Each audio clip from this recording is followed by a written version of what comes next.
This episode is sponsored by Louisville CBD. Grounded in science, transparency, and high-quality therapeutic products, LOU CBD offers premium CBD tinctures, soft gels, and topical products to ease pain and help you live your best life. And just for being a Modern Bar Cart podcast listener, you can save 15% off your online order from LOU CBD by entering the coupon code MBC15, as in Modern Bar Cart 15, at checkout. That's MBC15, all one word. To learn more about Louisville CBD, visit loucbd.com to browse their products and educational materials, or find them on Instagram at LouCBD. Now, on to the episode.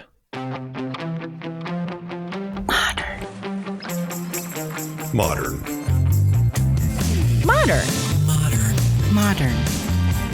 We're prepping for a voyage. Modern. The force of an old-fashioned equals whiskey mass times bitters acceleration. Why don't you make that a double? Modern Bar Cart. What's shaking, cocktail fans? Welcome back to another episode of the Modern Bar Cart podcast. I'm your host, Modern Bar Cart CEO Eric Kozlik. This episode, we take a good, hard look at one of the emerging trends in the cocktail space, CBD cocktails. I sit down with my friend Tyler Lloyd of Louisville CBD, and we really dig into the science, the definitions, and the flavors that are important to consider before you start seasoning your drinks with this popular cannabinoid compound. Tyler is a bit of a cocktail enthusiast himself. He's actually the producer of the Speaking Easy podcast, which is one of the inspirations for this show. So, if you've been curious about CBD in general or CBD cocktails in particular, this episode should help you decide if and how you'd like to experiment with them. But please keep in mind, Tyler and I are not doctors, and none of what we say here is intended as medical advice. Consult a licensed physician before putting new substances into your body. That's just common sense. Man, disclaimers are a buzzkill.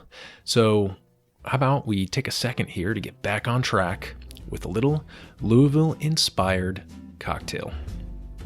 This episode's featured drink is the Louisville cocktail. To make it, you'll need 2 ounces of bourbon, a half ounce of Lillet Rouge, and a half ounce of Lillet Blanc. Combine all these ingredients in a mixing glass with ice. Stir for about 15 to 20 seconds until it's well chilled and thoroughly mixed, and strain into a stemmed cocktail glass. Quick note on the ingredients: Lillet is a French-style aperitif, and this cocktail is essentially a perfect Manhattan, or a Manhattan made with equal parts sweet and dry vermouth. However, instead of vermouths, we're using the slightly stronger, slightly sweeter aperitifs, which makes the Louisville cocktail the perfect Manhattan's stronger, sweeter cousin. Enjoy it with the citrus twist of your choice, and make sure to offer a toast to all the delicious bourbon brought to us by the great state of Kentucky. So now that you're all fueled up here with a cocktail, let's turn our attention back to this dank, hemp-driven healing conversation with Tyler Lloyd of Louisville CBD.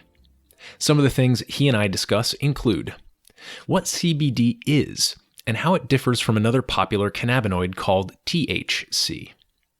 How Tyler and his brother capitalized on recent legislation to build LOU CBD and bring consistency and good science into the supplement space.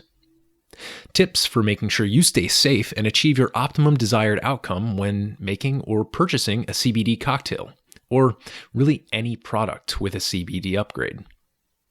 How CBD affects the flavor profile of a mixed drink, and how to incorporate it into your cocktails in ways that make sense.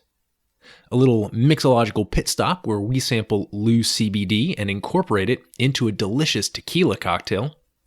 Why George Washington and the other founding fathers were so keen on hemp, and much, much more. We take our time with CBD in this interview.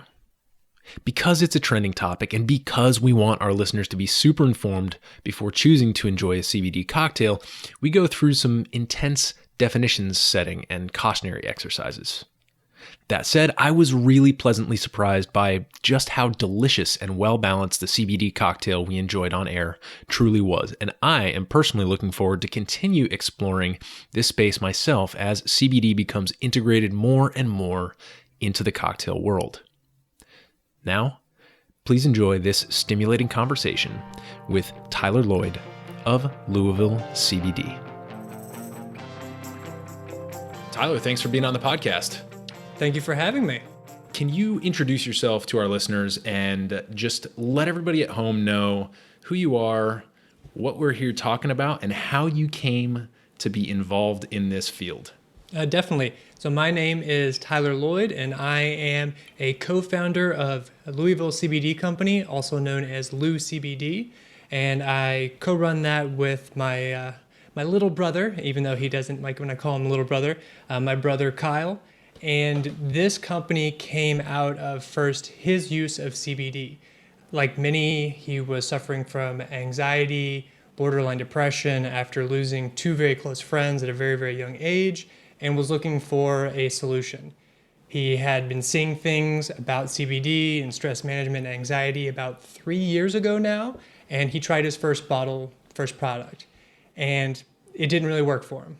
Didn't work that well. Then he tried more products, and he was seeing in the market that there was a lot of inconsistency of the products that were out there, what they were saying was in them.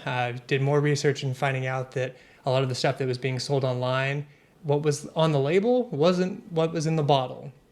A lot of concerning things. Well, my brother has a background in chemical engineering. He's actually in the liquor world, working for Michter's. And he's thought, well, I think I want to get into this business.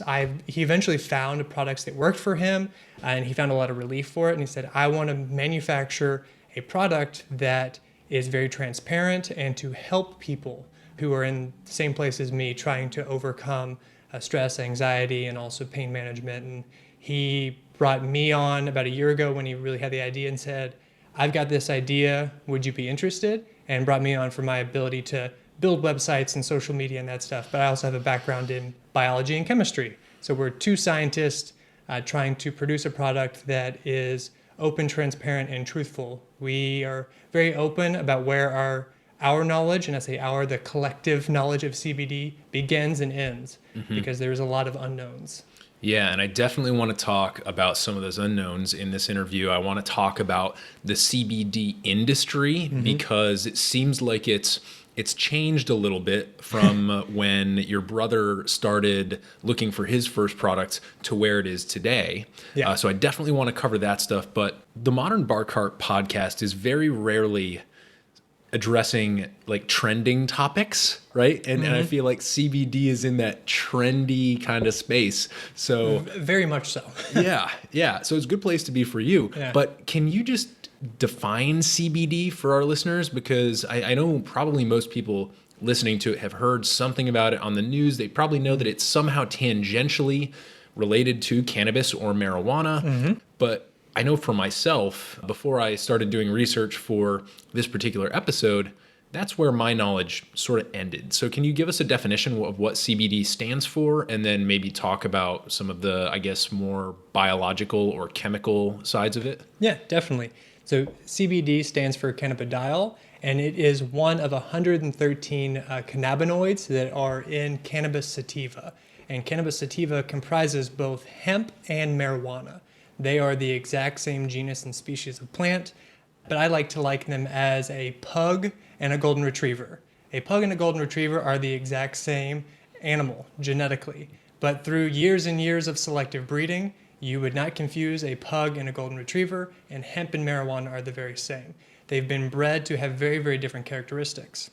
There's this other compound in both of them called THC, which some of the listeners may be familiar with, and that's the compound that provides that high. It's the psychoactive compound, one of those other 113 cannabinoids.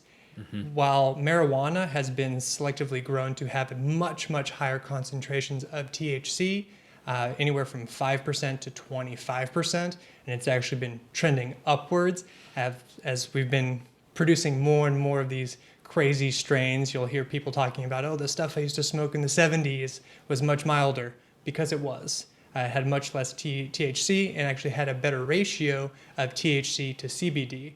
Because if you go into head shops and places where it's legal, you can actually see them listing the ratio of THC to CBD because they interact together. They're all interacting on your endocannabinoid system, the ENS, which is our body's natural receptors for these molecules. Mm-hmm. So what does THC stand for? THC stands for, oh man, you're putting me on the spot here. That's tetrahydrocannabinoid. Okay. Cannabinol.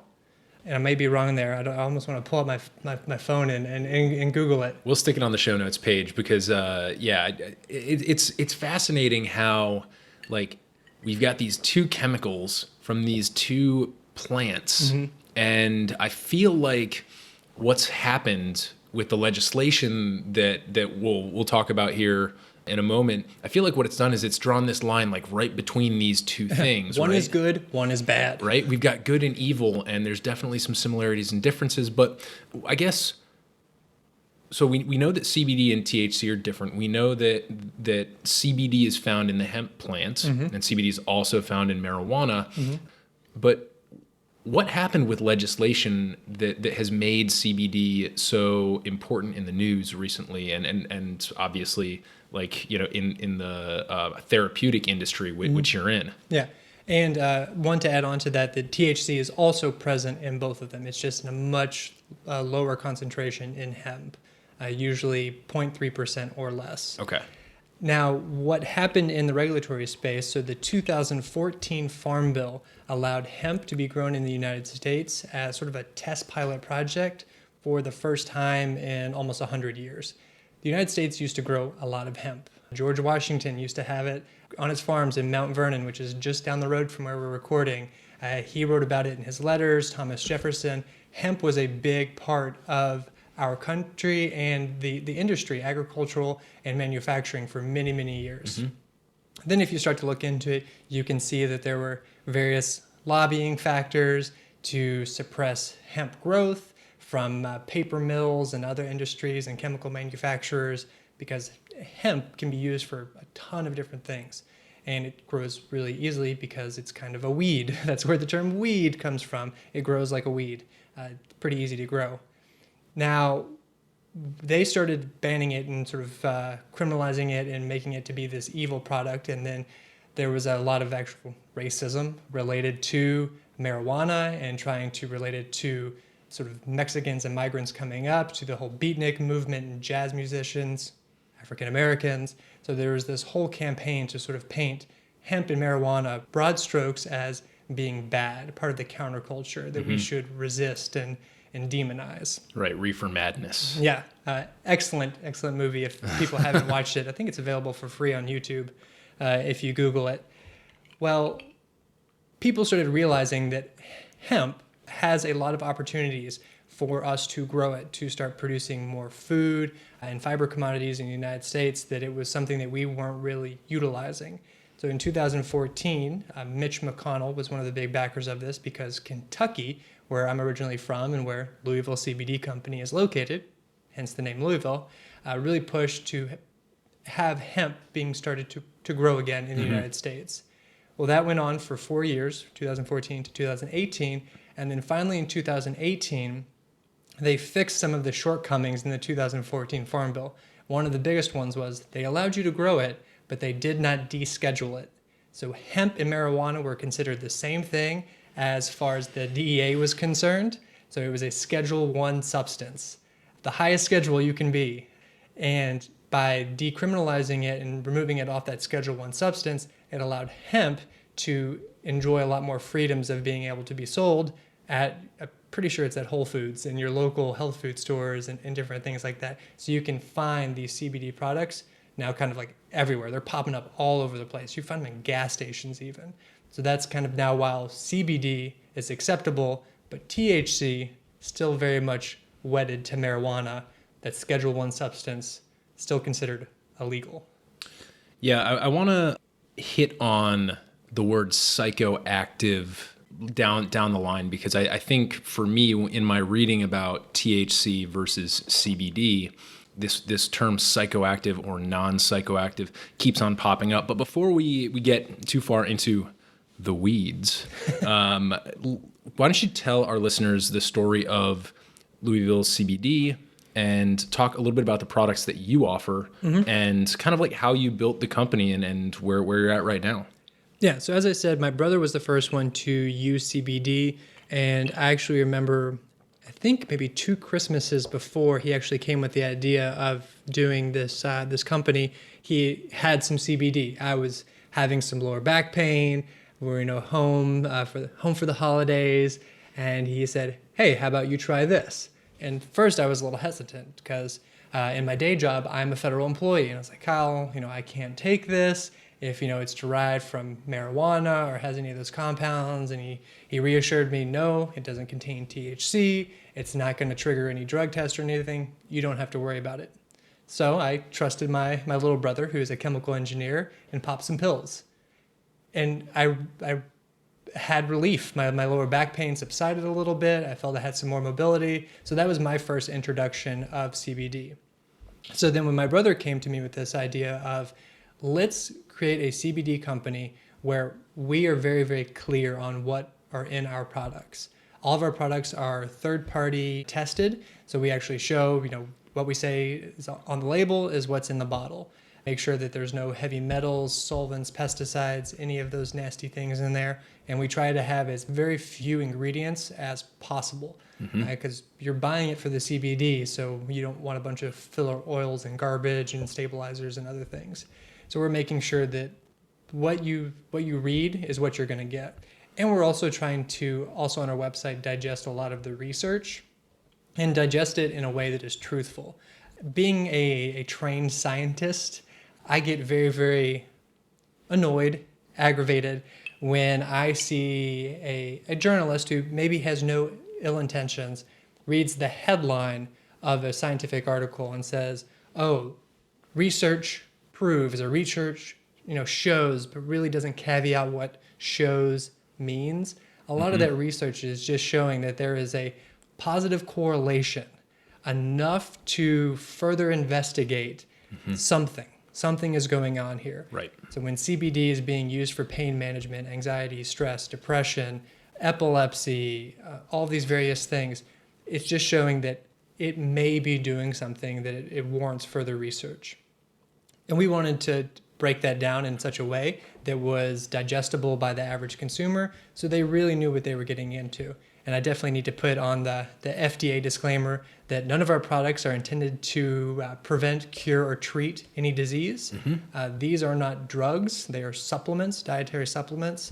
There is only one FDA-approved drug for the use of CBD, and it's Epidiolex, and that's used for Durrett syndrome, which is a form of childhood epilepsy. So that's the only FDA drug that uses it. Everything else, you need to really call it a supplement. And there's actually some tension there between the CBD industry and FDA, because FDA actually says that anything that is regulated as a drug actually cannot be sold as a supplement. However, us in the CBD industry say, we were here first. It was originally a supplement. It has been a supplement. It's been consumed by humans for as far as we can look back in recorded history for 12,000 years. No. It's a supplement. So there is a little bit of tension there that hopefully gets sorted out soon. But our products, right now our product lines, we have 4 different products, 2 tinctures, which is a phytocannabinoid-rich oil derived from hemp, and then we use it with a carrier oil of grapeseed oil. We went back and forth trying to decide if do we want to use like olive oil, and then I was like, well, olive oil can go like rancid, it's not as stable. I want to get really high quality olive oil, but then that kind of jumps the price point up. Oh yeah, big time. Then it has a lot of like really good olive oil, brings in a lot of other flavors that people may not like. Then we were thinking about MCT oil, but then some people have issues with coconut products, can cause some intestinal distress. So then we landed on grapeseed oil, which still we went back and forth because it has higher omega-6s. Americans tend to consume way too much omega-6 to begin with, but it's in a small enough quantity and it's pretty tasteless where you're not going to be getting a funky product. I've tasted a lot of CBD products out there. Some of them taste like what you would expect bong water to taste like. They're funky. Ours is pretty neutral, and we'll probably be cracking a bottle open and giving a little taste. Yeah, for sure. As we talk about cocktails. So we have 2 different tinctures, then we have 2 soft gels, a standard soft gel, and then one that has melatonin and chamomile oil in it, and that's to promote sleep. In our products, we have just 1 milligram of the chamomile oil and 1 milligram of the melatonin. And that's actually a lot less than you normally see in a melatonin pill. The research and I tend to think that when people are taking melatonin, they're taking way too much. It just takes a little bit to sort of set your body in the right direction and let the regular cycles take over. And that helps with sleep. And then our 2 newest products are topical CBD products, balms, which just have basic ingredients, a little bit of essential oil topically applied. And those have been selling like crazy. And I was also, when my brother first sort of suggested that we sell the topicals, I was like, I don't really know, is it going to work? You're just smearing it on your skin. Has it readily absorbed? They work great. I'm an idiot and decided I wanted to run a marathon this year. So I started running for the first time ever. And I'm definitely fueled by CBD balm at this point. Well, that's a really fascinating set of products. It's interesting that you're in the supplement space, and I think it's actually good that you're in the supplement space, because it's a space that tends to be fairly safe to experiment in. And when I say that, I'm not implying that you are experimenting on your customers, but it's safe to say okay, we are using this recently descheduled substance, and we're trying to find out the best ways to help people with it. Yeah. And it seems like the supplement space is really prime for that, because you've got these topicals, you've got these soft gel pills, and you've got this tincture or an extract. And I think it looks like a really well-rounded lineup where people can kind of tailor what they select from your lineup to what they want to achieve with the outcome. And it's a safe place for us to experiment. However, I would caveat that with that the supplement world and the supplement industry is an unregulated wild, wild west. The general consumer would think that if they walk into a store to buy a product off a shelf, that someone has looked at it. Someone has regulated it. There are safeguards. If they're buying a product made in the United States, sold in the United States, that is generally safe. And I would say that most of them are generally safe. However, the supplement industry has very, very, very, very little oversight and regulation. Now, some of that I think is good in part, that I don't think it really needs a lot, because a lot of these things are more natural and have been used for hundreds and thousands of years, and we don't need government, I say this as a federal employee, adding a lot of barriers. However, sometimes that's needed. There was a 2017 study that found that 70% of CBD sold online did not contain what it said it had on the label. And that was either having way more CBD, way less CBD, and even having concentrations of THC above what they said that they were supposed to have. Some said that they had 0, but they had much higher than 0. And things like that are very concerning to me. Because let's say someone could actually find benefit in using CBD, and they try one product, and that product says that it is a 500 milligram tincture. You're going to find that there are numerous companies out there selling a 500 milligram tincture just like we are. But you should be able to buy a 500 milligram tincture from company A, B, C, and D, and it should have the exact same effect. Right. They don't, because they're not standardized. So there is a lot of irregularity out there in the market. So I would definitely warn consumers to do the research and go with a company that they feel comfortable with and they can trust and they have interactions with, and they feel that, okay, there are people out there who are looking out for my best interest, because as you said, that there's a lot of hype around CBD. So there are a lot of people who are out there just going to the lowest common denominator, who is somebody who can white label my products, I can go on Fiverr.com, mock up a label, slap some buzzwords, and then boom, I'm off to the races. And that's concerning. It's also nice that the people can get access to products, but with that the ease of access comes some of these other scary things as well. Yeah, and this is sort of a cautionary tale of an episode, I think, in part, right? Yeah. Like we're literally sitting here with your products. We're gonna taste them in a couple minutes here. But what I do want to get sort of out of the way before we start making CBD cocktails here is the cautionary tale aspect. And it seems like to put a little bump for Louisville CBD, it seems like the main focuses that you have, which are like the ingredient quality and transparency, and the fact that you're trying to use your website as a platform to give people really well curated and digestible information that's not deceptive in any way, right? Because you're both scientists and you have the ability to kind of break these things down in an accurate way, but a non-hype worthy way, I guess. You're just kind of like telling it as it is. I think those two aspects of what you're doing seem to be really necessary in your industry. And I think that really sets you apart. Yeah, and that's, I hope so as well, because being in this industry, spend a lot of time Google searching and on the various social media platforms looking at CBD stuff. And, we're not the only company doing it right. There are a lot of other excellent companies out there selling really good products that I would recommend to somebody and say, you can go with us or you can go with these 3 other companies and you're going to be fine. But as that cautionary tale, you do see stuff, I see stuff on Pinterest all the time of CBD for cancer. It's like, okay, well, yes, CBD may help with some pain management and some nausea and things related to chemotherapy. But the way that it's written and the way they're saying these things, it's sort of like CBD is a cure for cancer. It is not. It is not. It is not. And it's just my fear that I would hate for someone to read bad information and end up harming themselves, dying. Because you have that, CBD does help for depression. There are numerous studies that show this.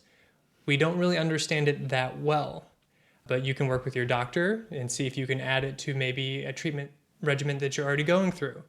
Because I would hate for someone to say, I'm tired of taking these pills every day, these chemical substances. Maybe they feel that the pharmaceutical industry is bad and evil. So they stop taking those medications, cold turkey, and they say, I'm going to take CBD, I'm going to use nature's medicine. Your body has become dependent on having those exogenous chemicals go into your body and prop you up.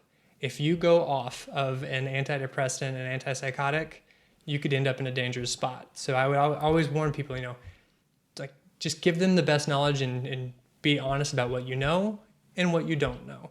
And yeah, maybe we sell less CBD because we don't have salacious headlines, but I would rather every single product we sell goes to someone who knows what they're getting, understands what they can get from it, and actually finds a benefit from it. Yeah, for sure.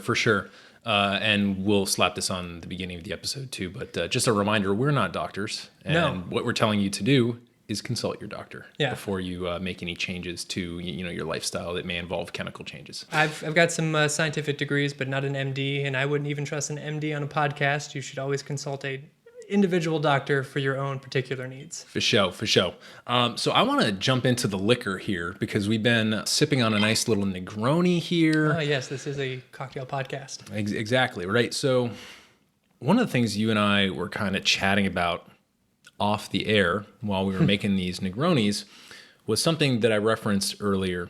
And it's this term psychoactive. And I'm going to go on a little bit of a tangent here, try and give people my side, or I guess not my side, the way that I approach this term psychoactive versus non-psychoactive, right? Like, so you see this term psychoactive, and usually when I see this term, it's like, oh, THC, that stuff that's in marijuana, is psychoactive. It changes, and what I imply that to mean is that it changes the way that your brain functions, right? It's all of a sudden you are in an altered state of thinking or altered state of consciousness. And one of the things that I see in the CBD literature, and it may partially be marketing, it may in fact be, the case, but it says that it's non-psychoactive. And so I kind of want you to unpack these terms because I come to this from an alcohol and cocktail standpoint. I'm like not a big cannabis or CBD expert in any way, whether experiential or academic. But when I think of alcohol, like when I try to put alcohol through this lens, I'm like, well, is alcohol psychoactive?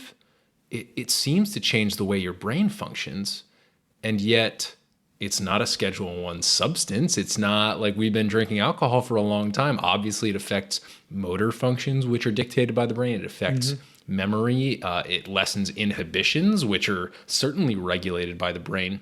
So I have to look at this Negroni in the glass next to me and say, like, I kind of think this Negroni's psychoactive. And so I want to hear your thoughts on what psychoactive means, perhaps to you as somebody who's in the CBD industry, and just get your thoughts on psychoactive versus non-psychoactive, because we're going to talk about using this stuff in cocktails, and I want to make sure that people have the right context going into that. So what do you think? So psychoactive substances affect how your brain processes information and you perceive the world around you. So yes, I would say that alcohol is a psychoactive, that it is a depressant and definitely changes the way that you interact with the world around you, your motor functions, the speed at which you think, even kind of anybody who has imbibed a certain amount of alcohol, the way in which you think in sort of lines of logic that you would not have done so if you were sober. Right. That's why Hemingway, what is it? Right drunk, revised sober. Yeah. Which is attributed to him, but I'm almost certain that he did not, because he always wrote first thing in the morning.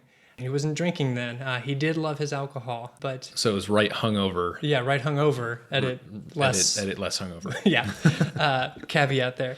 So yes, alcohol is a psychoactive substance. Caffeine, a stimulant, opposite of alcohol, also a psychoactive substance. And then you have THC, which then tends to be more in that sort of classically psychoactive substances. That high, that out-of-body etherealness, sort of maybe imagining things that aren't really there, and your mind wandering and going to all these sort of places without the need of external stimuli, that your mind is going to go there just within your own head. Where Right. I feel like with caffeine and alcohol, it's changing a little bit of how you interact with the outward environment. And THC is going to do that too, but it's also you're just going to play in your own head. I like that distinction. So I think what we just kind of drew a line through was the kind of mild psychoactives versus like stronger psychoactives. Yeah. And so a stronger psychoactive like THC is going to affect your internal landscape and and the way you interact with your external, whereas the mild psychoactives are mostly just going to kind of have effects with how you like interact with the external side of things. So that's interesting, because I think it's really hard to draw a hard and fast line between like what's a mild psychoactive versus what's a more intense psychoactive, especially because everybody's brain chemistry differs from person to person, at least insofar as like, you know, you've heard of the DSM, like the diagnostic manual for like psychological, you know, kind of maladies or disorders. Like, when you look at that, you don't have to check every box for a certain condition to be diagnosed with that condition. And I think this is kind of that case, right? So like, I think it's useful for us to be drawing the line between mild psychoactives like alcohol and or caffeine and something more intense like THC. And what that reveals to me is why the legislation has kind of sided with CBD. Can you talk about why CBD is non-psychoactive and like what it is like in general for a person to ingest CBD and what often happens to their body or their mind? Yeah, so THC and CBD, which are the two most present cannabinoids within hemp and marijuana, react very differently within the body. So your body has CB1 and CB2 receptors, which are the actual receptors at which these things sort of attach to. Now, THC actually attaches to those receptors, and those receptors usually interact with our body's own endocannabinoids. Our body makes these chemicals that help us regulate mood and stress, appetite, natural sleep rhythms. So we have similar chemicals coursing through our body that our body's making. So we're consuming these from these cannabinoids. So one's from plants, phytoplant, and they're sort of extra input. Now, THC is reacting directly with those receptors, and those are receptors that are in the brain, your central nervous system, and they're changing the way in which you perceive the world around you and when you're interacting with it, and give you that sort of giggly effect and all of that. Now, CBD does not actually bind directly with those receptors. It's an antagonist. So it actually prevents some of binding to those receptors, which actually helps with some of that inflammation, because some inflammation is triggered when other molecules are binding to the CB1 and CB2 receptors. It's working kind of in that way. And then also it has degradation products, which produce our own endocannabinoids. It triggers some of our natural production. And I'm saying all of this that the research kind of thinks it knows what's going on in the body, but because both THC and CBD are part of this class of plants that has been listed as a Schedule I chemical substance for so long, there hasn't been much research. It's harder for a researcher at a university to get their hands on marijuana to actually run these tests and to try to look at it. So there's not a lot out there, and the vast majority of the research is all on THC, and then there's a little bit on CBD, but hopefully that's going to be growing in the years to come now that it's going to be more accessible. For sure. So CBD is more of like, and correct me if I'm wrong here, I'm trying to use the scientific term with two unrelated degrees in the humanities here, but would it be maybe considered something like a catalyst in terms of like spurring your own internal, like it's almost like, oh, here's a CBD molecule, like maybe I need to start churning these out more naturally, like endogenously? Yeah. Kind of? Yes. Yeah. And because they interact very differently, you'll notice that anybody who chooses to use marijuana, if you have something that is more of that equal ratio of CBD and THC, CBD actually helps modulate THC. So you're going to get that more mellower high, mainly anecdotally is what I'm saying here. But if you have those higher ratios with really, really high THC, that's going to give you that super psychoactive, trippy, ephemeral feeling. So you'll get a more steady balance because that CBD is going to modulate a lot of those interactions with THC and the endocannabinoid system. For sure, for sure. So I think that's a really good breakdown for folks. I think we've done a good job kind of taking people through the differences between THC and CBD. I think those differences are very, very important, and that's why I wanted to front load them before we started talking about cocktails and potentially combining these things, or as we are about to do with alcohol. But thinking about that, like if I wanted to combine CBD, like either, I'm guessing I'd probably do it in an extract form or a tincture form with alcohol in a cocktail. Like, I don't know. Like, what does that look like? Is there going to be a flavor difference? And I assume there's going to be a difference in how I feel after I consume that cocktail. What do you know about that? So I will caveat this with that I'm a little bit of a cocktail novice. But if you guys have been listening to the podcast for a while, there may have been mention of the Speaking Easy podcast. I was the producer of that. So I was in the room with Alex and Jordan for 107 episodes of making cocktails and talking about cocktails. So I've assumed a lot of knowledge through osmosis. Now with CBD, most likely it's going to be introduced in a tincture form. So it's going to be in an oil-based tincture, not an alcohol-based tincture. And with that, so if you're thinking about you're adding an oily substance to a cocktail. So if you make a cocktail and it's not shaken and you put CBD on there, it's going to float. It's going to float on top and you're going to have it there. So it's going to not be, so you're not going to get it even. Every sip is going to have the same amount. Maybe that's good. Maybe you want it that way, sort of, just dotting a few on there, making a nice little design, almost garnish-like. But most of the cocktails that really incorporate it well try to treat it more like you would treat something like an egg or aquafaba, something that's shaken, really incorporated and emulsified within the mixture. And that's going to help that get incorporated in there. So that's the main way that you're seeing it in cocktails. Because CBD and alcohol are kind of suppressants on our body's central nervous system. They'll work together, but in very different pathways. They don't work on the same areas of the central nervous system. So you're kind of going to get a double whammy, a double effect. So you're going to feel that relaxed, but also a full body high and ease, and it's kind of nice. So I have had several CBD cocktails.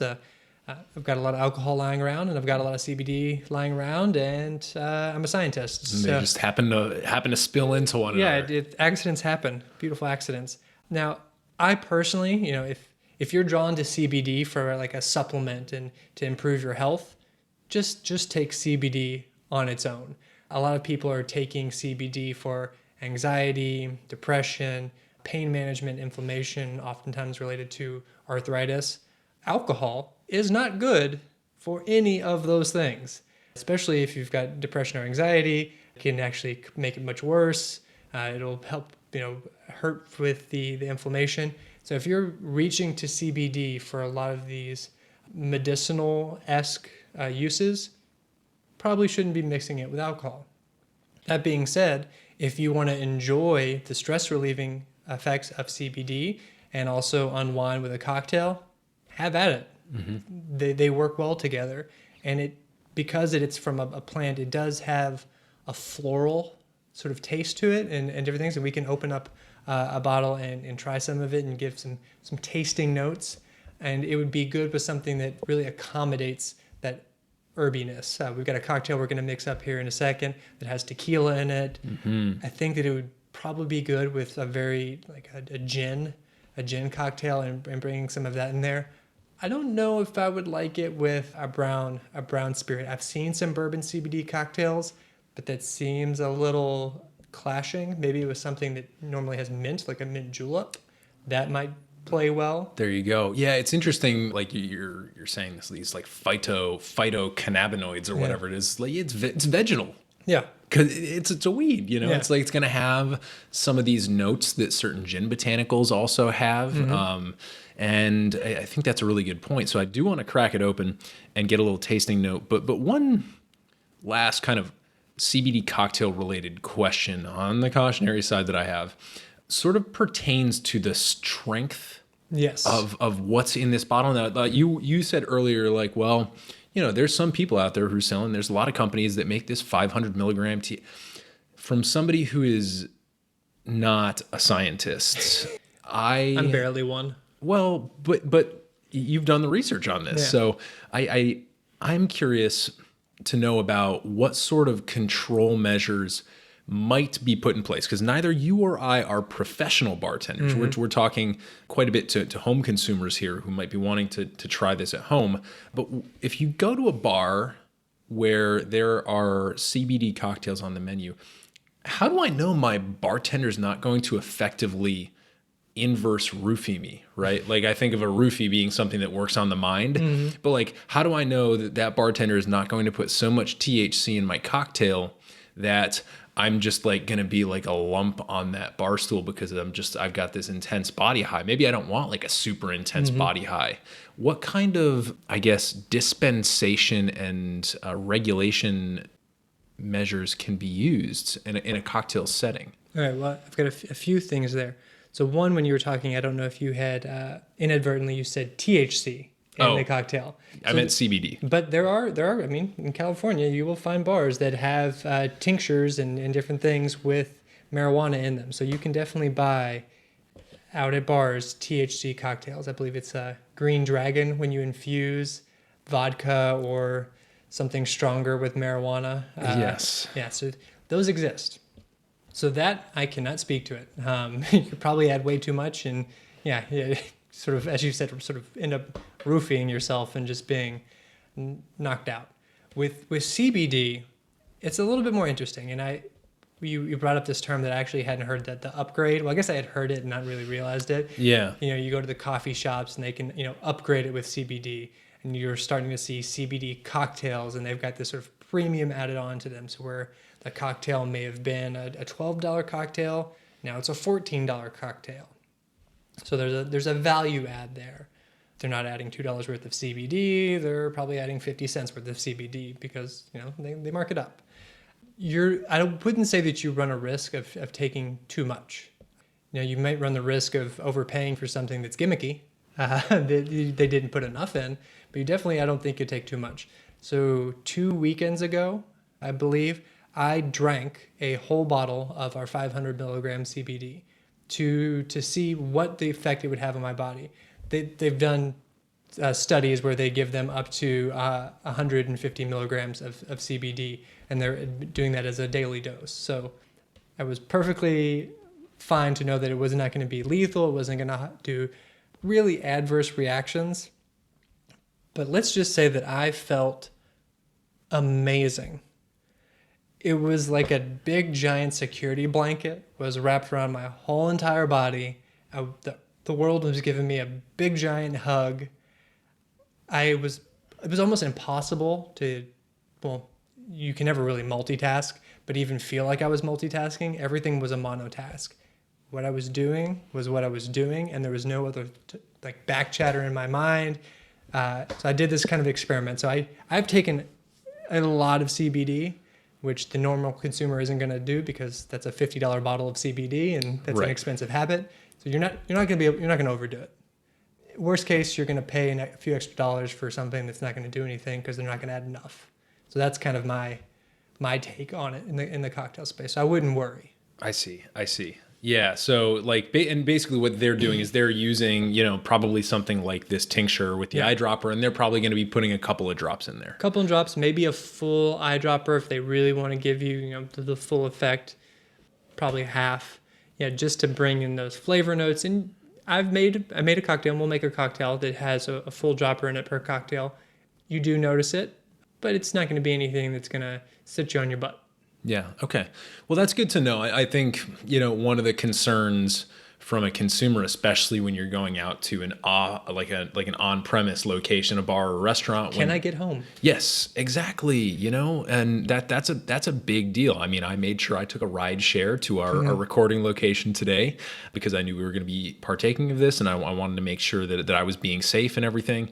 But yeah, I think one thing to just, I guess, be careful about when you're going to a bar is, as a consumer, just make sure you know whether it's CBD or THC that's going into your cocktail. I find that it's very probable that THC, like marijuana, is going to be continually deregulated and or legalized in more and more states. That's the way the trend is going. And as that happens, it's probably going to find its way behind more bars. And that would be an unfortunate mistake, to drink a drink and think you're getting CBD, and then you get THC.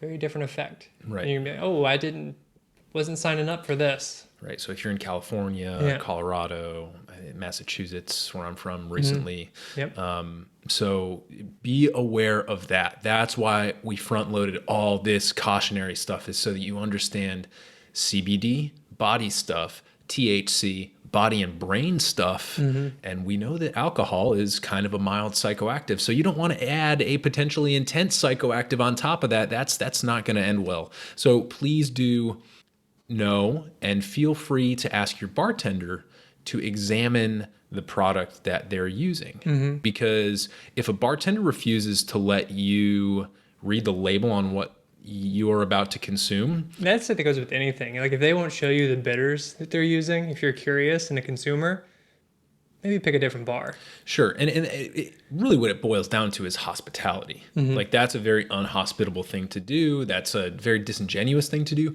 So what I want to encourage all of our listeners to do out there is, if you find yourself in a situation where you are consuming a CBD cocktail, it might just be a really good safety net to snap a picture of the label of what gets put in that cocktail, just as a point of reference for yourself, to make sure that you're getting an actual, product there, not like Bartender Joe's special CBD juice.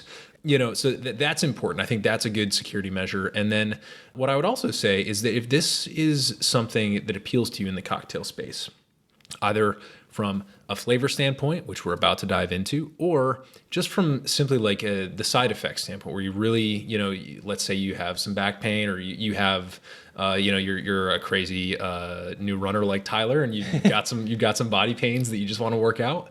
Start with one, and consider mindfully what's going on in your body, because that's the beauty of CBD not being a psychoactive, is that you can actually still be present to ask yourself questions like, how do I feel? Do I feel like I could get up and walk around right now and have a conversation with someone, or is this just a little bit too much for me? And I think having that awareness as you combine CBD and cocktails is something that, if you're a curious Epicurean person and you're interested in flavor and you're interested in the various things that your body can experience, I think having that awareness is only going to help you enhance it rather than, just be a burden in any way. So do you want to break this open and give it a little taste? Break the seal, or I've got an already open one if you want to keep that one sealed. Sure. Why don't we do that? I'll take Tyler's going to grab that. We're going to have some pictures of the LOU CBD products on the show notes page over at modernbarcart.com/podcast. We'll have some links as well. And so you said you make a couple different tinctures. What are we about to taste? So we are about to taste the stronger tincture.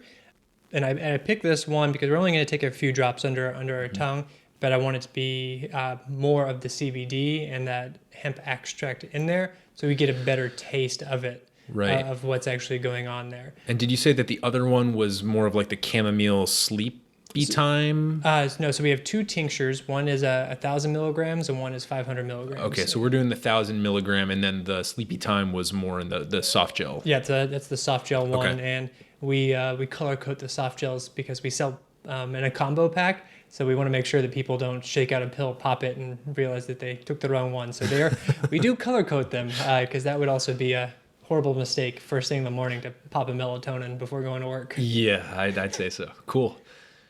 Yeah, so I don't know if you want to take a few drops. Sure, just squeeze a few drops. And for anyone who's familiar with like a bitters eyedropper, this is very much a similar setup. So I'm just going to put like 2 or 3 drops under my tongue. I'm going to be very interested to see what you taste, because my brother is a super taster and definitely helps in his job. I would say my palate is not as refined. I get almost like a green tea flavor, which is like a jasmine tea. Yeah.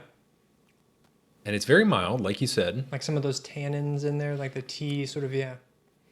And then like it comes to rest, which is interesting, on the back of your tongue. And then I get that after effect of sort of cannabis-esque taste a little bit later. And I think the grapeseed oil was a really good choice for this, because it's a vehicle for flavor, but it doesn't add too much of its own. I think you did settle on the correct like vehicle for the oils. Although, unfortunately, we have to say that LOU CBD is pro-rape. I know. Because grapeseed is just known as rape in Europe. Yep. Very, very beautiful, by the way. It grows when it blossoms in the springtime. You just see these beautiful fields stretching out for miles and miles, just this beautiful yellow flower. But it's called rape. But yeah, I think like in terms of the oils that were out there, this is really nice. And I'm actually pleasantly surprised by how it fades very gradually. Like you would assume that I don't know why I assume this, but I kind of assumed that it wouldn't be very strong, and it's not, but I assumed that it would kind of vanish. And it hasn't. It sticks around a little bit. And I get a little bit of residual bitterness, not in a bad way, but in a tannic tea-like way. And so I think that's the best way that I can convey this flavor experience to those of you listening at home, is that this is kind of like a concentrated like green tea aftertaste almost to me, which is kind of cool. And people have done a ton of amazing things incorporating tea into cocktails. So it kind of lends itself to that. But yeah, I agree.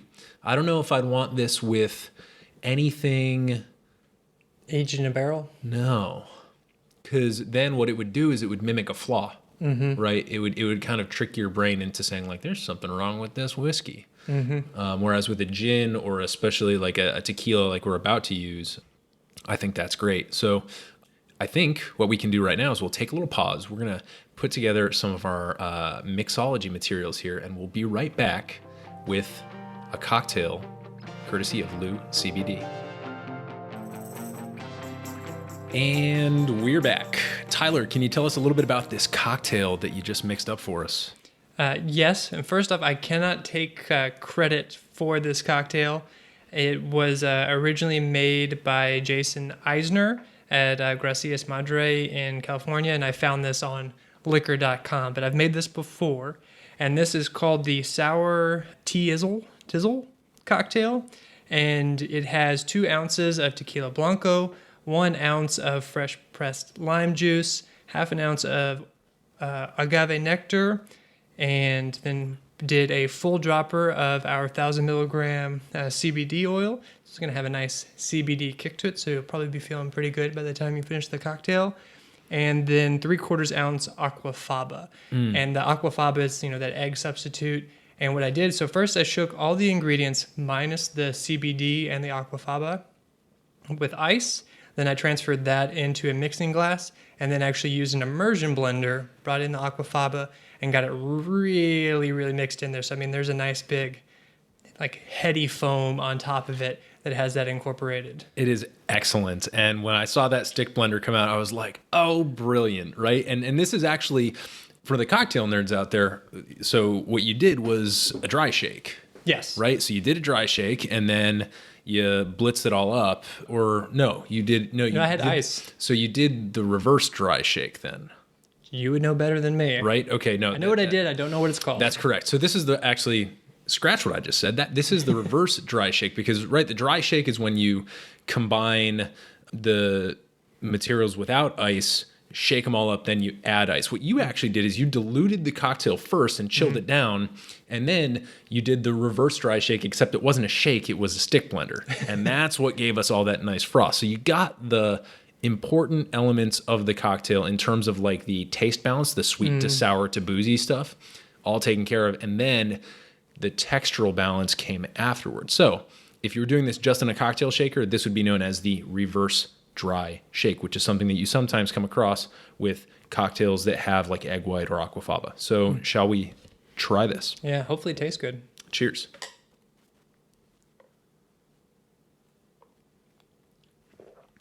Oh man. Yeah, that's nice. That is. So what I love about this is it's like your classic sour, right? As you were running down the ingredients, it's your classic sour where you've got 2 ounces of your spirit, you've got an ounce of the sour, which is fairly sour. Then you've got your simple, and then you've got your frothy emulsifier kind of situation. And so what I was doing while you were describing the cocktails, I was kind of nosing it a little bit. And sometimes what you can get with these cocktails with the aquafaba or the egg whites is you can kind of get almost like a muted nose, which makes sense, right? You've got this big pillowy cloud of protein between you and the aromatic substances that might otherwise be emanating out of this drink. But for this, you were telling me that you selected the aquafaba in this cocktail as kind of a way of holding that CBD, right? Because otherwise it just kind of floats on the top like an oil slick almost.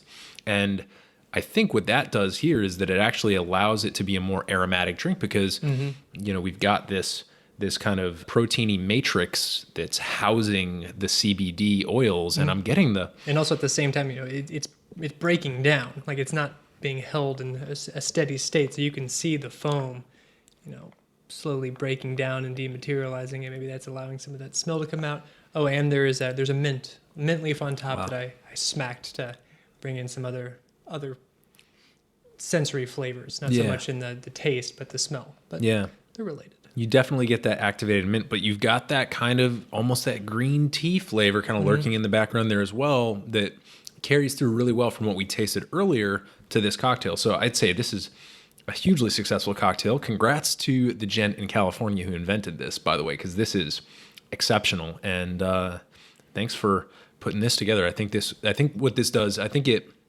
For me, this is the first CBD cocktail I've ever had. And I was worried, maybe not worried, that'd be a strong word, but I was like, is this really going to add to the cocktail experience, like as a flavor? Yeah. Not as anything else. We'll find out in a couple minutes, I suppose, about the rest of it. But as a flavor, is it going to add to the cocktail? And I think the answer is if you're smart about how you incorporate it, like you were, and like this bartender who developed the drink was, I think it can absolutely add some of those phyto notes, some of those vegetal notes. Yeah, and I would almost say that, and anybody who's listening, if you want to try CBD, definitely try our products. But you might actually be better off with some of the other products on the market if you want to bring in those vegetal notes, because we selected against all of those things to take it more for the supplement value of having it sit in your mouth, holding it under your tongue for 30 seconds to a minute. So we have moved away from a lot of the stuff that might actually be better suited for our cocktail. So it is still very subtle. So maybe you want something that has more herbaceous tones in the cocktail. Right. Well, I mean, there's always, you got to figure out where you personally sit on the stank spectrum. Like if you want high stank, go for the high stank stuff. And maybe if you guys want a CBD that is specifically formulated for cocktails, let me know. Yeah. Yeah. I can make that happen if there's enough interest in it. Absolutely. We'll put all your contact info at the end of the episode here. But in the meantime, while we quaff this lovely, lovely drink, how do you feel about some lightning round questions? Hit me. All right. What's your favorite cocktail? And if you don't have a favorite of all time, what's something you've more recently been getting into? I would say my favorite of all time is the old fashioned, because I don't drink a lot of cocktails, but it is something that I can discern a good one from a bad one and tell a lot about the bar and the bartender making it. Very good. Yeah, absolutely. I would say even more so than the martini, which is like my second choice for the indicator drink. I would say the old fashioned is like the preeminent indicator drink of the bar. And my select spirit, of course, is bourbon, being from Kentucky, but I do like a good rye as well. Where from Kentucky are you from? Are you from like the western part, mid-state, eastern? So I'm from the western part. Owensboro, Kentucky is where I claim, but really I'm from Masonville, but people know that even less than Owensboro, which no one already knows. But you can find some spirits from Owensboro. Sazerac is out there. Right. And then there's some other ones that used to exist and then have faded away. But if you're at Jack Rose and tasting through some other bottles, they have some stuff made in Davis County, Kentucky. So that's where I'm from. Not from the bourbon-centric area, but we do have some distilleries out there. Right, Jack Rose being like the epic whiskey bar in D.C. I believe at some point, if not currently, I think they have the biggest whiskey collection east of the Mississippi. East of the Mississippi, usually it's in the Western Hemisphere. They go back and forth between them and then a bar in Portland, Oregon that the name is escaping me. Interesting. The Passenger maybe might be the bar. We'll look it up. Yeah. If you were a cocktail ingredient, what would you be and why? Ice, because I think it's very undervalued. People put a lot of value in the other ingredients, which, yes, take a lot of time and attention, but ice is something that you have a lot of control over as a bartender and consumer. What's in the bottle is what's in the bottle, but you can really control that ice, and ice, depending on the size, shape, density, clarity, adds a lot of different complexities that I think are undervalued. I totally agree with that. And it's something that is very difficult to do in like a small apartment in the city. Yeah. I am moving tomorrow to a less small apartment. So I'm actually glad I've got the CBD. I've got like the, that moving stress going on right now. So the CBD is a welcome kind of addition to my diet today, but hoping that in my new place, I can get like a better ice setup. So I'm waiting until all my stuff kind of comes to a resting place in a given spot. And then I'm going to take a little temperature reading of the space and see if I can up my ice game just slightly. So you're going to go for like a deep freeze and see if you can get like a really nice column where you can try to get those air bubbles out and then get that Japanese ice saw and try to get those crystal clear, or are you not going to go that crazy? I mean, that's maybe a little bit aspirational, but I think at the very least, I'm going to see if I can get like room in the freezer for like a little igloo cooler that I can do a miniature version of that setup with, and then at least start, it's one of those things where it kind of like in an apartment, if you really want to have a good ice game, it almost has to be like a daily practice where it's like, all right, cooler's frozen. Yeah. You know, like right before bed, like, you know, take out the cooler, refill the cooler, do it again the next day. Like, I don't know, but we'll see. I'll keep all our listeners posted on that. This lightning round isn't very lightning. Well, yeah, that's okay. It doesn't have to be. If you could have a cocktail with anyone in the world, past or present, and I should mention, I was like, oh, Jordan and Alex from the Speaking Easy podcast have answered these questions, but Tyler has not. So this is actually an achievement for me. If this was a video game, I'd get like a little medal for this of having all three of you having answered these. But this is the Widowmaker question, of course. But cocktail with anyone, past or present, what's your choice? That's a hard one for me, and I'm going to go with someone who I've just been listening to a lot of their stuff, relates actually back to my marathon running, Ben Greenfield, which most people listening probably don't know. He has an excellent podcast. He's this far out there guy in the health and fitness industry, big proponent of CBD, so that's nice. But just asking him a lot of life questions and just drinking with him. I do know that he does drink, but occasionally he's very big into like aperitifs and using sort of like pre-dinner cocktails as like a digestif and priming the body, really big into bitters and sort of the history of bitters and how we've used those as medicinal properties. So I do know we could mix up a few cocktails and enjoy them. So he may not be, we're probably on the same level of imbibement since I don't drink as much as I used to with the Speaking Easy podcast. But Ben Greenfield, probably a really obscure answer, not a historical figure. No. It's not Jesus or Einstein, which probably get said a lot. I've only had Jesus once, and I think we may have only had Einstein once. But what I really like is when people choose like the current people living. I like that. I like that because it like, I don't know, it shows a concern, right? It shows like and you, what I like about you as a person is that you've always got kind of like something you're working on, and usually it's not like something, it's like a pocket full of things. Yeah. And so I like that. You're combining your cocktail hour with somebody who is going to help you with your marathon running. Yes. It's very effective, very efficient, which is not what we can say about all government employees. No, not at all. So getting into some advicey stuff here, this might be a stretch, especially because you were talking about how there's not a whole ton of research out there on CBD. And if there's not a ton of research, maybe the quality of the non-scientific literature might not be super high as well. But are there any books about, we'll leave it open, CBD or cocktails? Certainly you've got some cocktail books, but are there any books about CBD and or cocktails that have been informational and useful to you? Now, CBD cocktails, I don't know if there is a book out there, probably not, because if you Google CBD cocktails, you're going to come up with maybe like 10. Half of them are on Goop and they all involve vodka, which, I have the same belief as Jordan and Alex about vodka.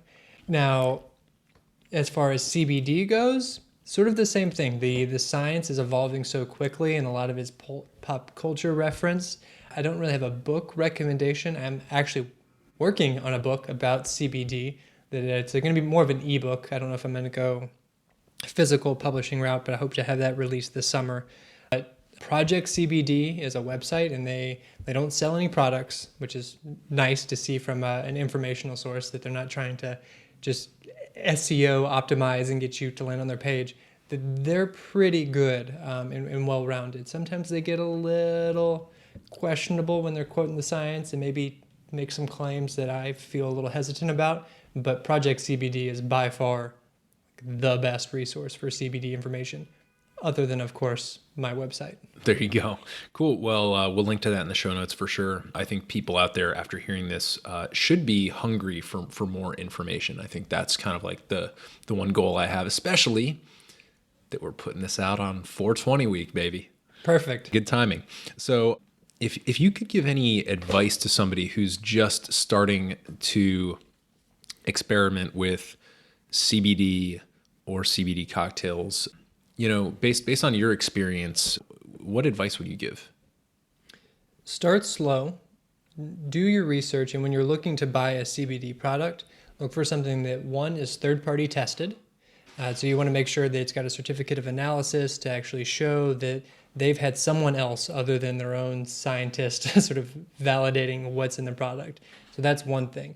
Look for something that says that it's organically grown or organic. There are no USDA certified organic hemp farms in the United States, but they are organically grown. Very interesting distinction. So if you see someone that actually has that USDA organic seal on it, maybe don't buy them because they're just slapping some labels on there. Look for a product that either says that it's THC free, which that's going to be broad spectrum, or look for something that says it has less than 0.3% THC. That's that full spectrum. So you want to make sure that those distinctions are on there.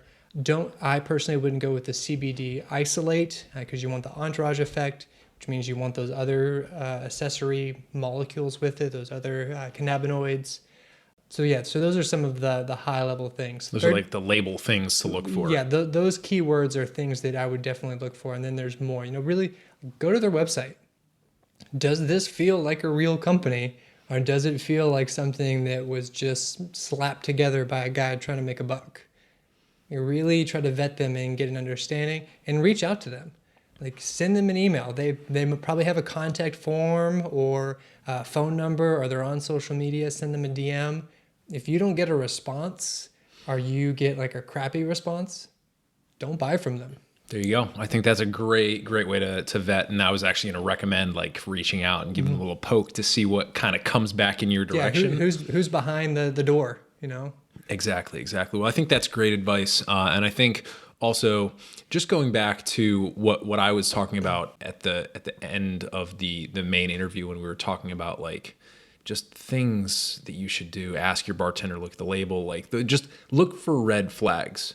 It's generally a pretty safe thing if you don't see the red flags. So look for the red flags. And other than that, be common sense, use your head. And of course, again, for the third time, consult your damn doctor because we ain't them. No, we are not. All right. So how can people do a couple things here? How can they check out LOU CBD? How can they maybe get like one of your products, and then like how to digitally connect with you? Because I have a feeling people are going to want to reach out for more information, especially, when the ebook comes out, like what are the best ways to get in touch and to find your products?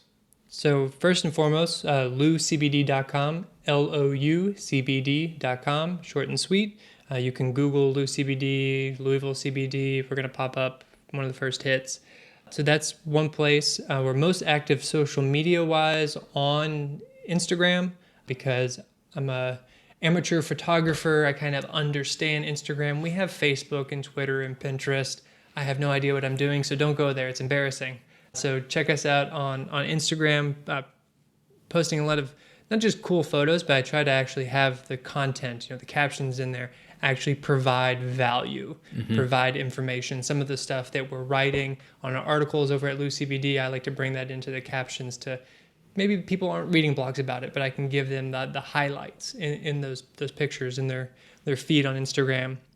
And yeah, definitely feel free to reach out.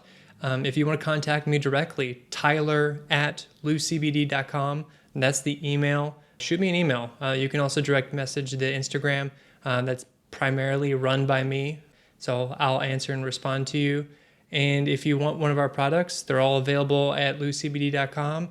And I think we're gonna offer a discount to the listeners of this podcast. So I hope you're okay with that. Absolutely, I'm all about the discounts. So we'll have information about the discounts in my introduction. So if you happen to miss that, if you're one of those introduction skippers, I swear to God, I'm gonna find you because mine are good. No, if you missed the coupon code, it's gonna be in the introduction to this podcast. So hit that. Spam that little, backwards reverse thing on your podcasting app, and we'll provide a nice little coupon code for you just because we're great guys.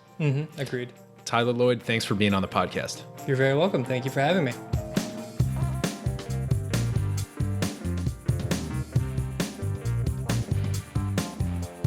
Hey everybody, thanks for listening. If you enjoyed this episode, there's two big things you can do for us here at Modern Bar Cart. One would be to tell your friends and family if you think they'd enjoy listening to us talk about cocktails. And if they don't download podcasts, they can always stream our episodes on their desktop directly from the show notes page at modernbarcart.com. The other thing you can do to help would be to head on over to iTunes or wherever you download your podcasts and leave us a review. 5 stars are great, but we're more interested in your feedback. And the beauty is, the more reviews we have, the easier it will be for other folks out there to learn about our show. We're trying to start a cocktail revolution here, and by spreading the word, you're helping us fight the good fight.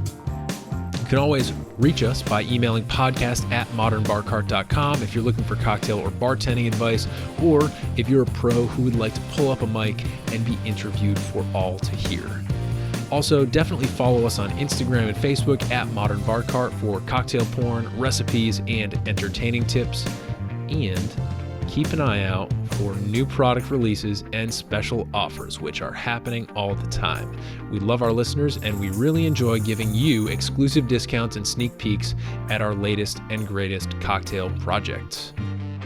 This episode may be over, but for you, the mixological fun and adventures are just beginning, so remember, folks, drink responsibly and experiment boldly.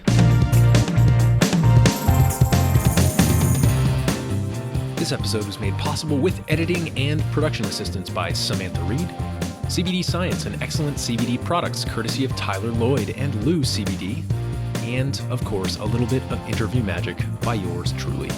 This has been a Modern Bar Cart production, copyright 2019.